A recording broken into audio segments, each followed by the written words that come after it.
पट्टी में हूँ यार जैसे आम का अचार। সম্প্রতি মুক্তিপ্রাপ্ত সরকে চুনরি তেরি সরকে গানের দৃশ্যায়ন ও লিরিক্স নিয়ে সৃষ্ট বিতর্কের জেরে ক্ষমা চাইলেন বলিউড অভিনেতা সঞ্জয় দত্ত। ২৭ এপ্রিল ভারতের জাতীয় নারী কমিশনের সামনে সশরীরে হাজিরা দিয়ে তিনি এই ঘটনার জন্য লিখিত ক্ষমা প্রার্থনা করেন।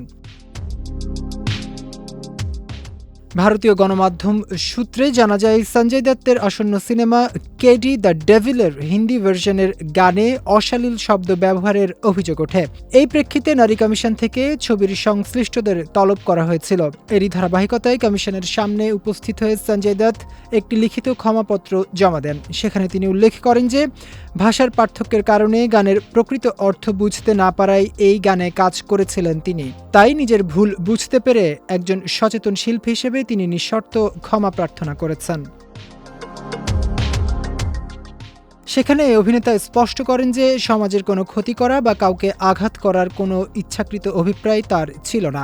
ভুল স্বীকারের পাশাপাশি এক অনন্য দৃষ্টান্ত স্থাপন করেছেন সঞ্জয়। দায়বদ্ধতার জায়গা থেকে তিনি ঘোষণা দিয়েছেন সমাজ কল্যাণ ও নারী ক্ষমতায়নের লক্ষ্যে ৫০ জন আদিবাসী শিশু কন্যার শিক্ষার যাবতীয় ব্যয়ভার তিনি বহন করবেন। একই সঙ্গে ভবিষ্যতে চলচ্চিত্র বা যে কোনো সৃজনশীল কাজে নারী ও শিশুদের মর্যাদা রক্ষায় সচেতন থাকার প্রতিশ্রুতি দিয়েছেন এই অভিনেতা। তবে এই ঘটনায় অভিযুক্ত বলিউড ডিভা নোরা ফাতেহি এখনও হাজিরা দেননি। বর্তমানে দেশের বাইরে থাকায় তিনি উপস্থিত হতে পারেননি বলে জানিয়েছেন এবং পরবর্তী একটি তারিখের জন্য আবেদন করেছেন।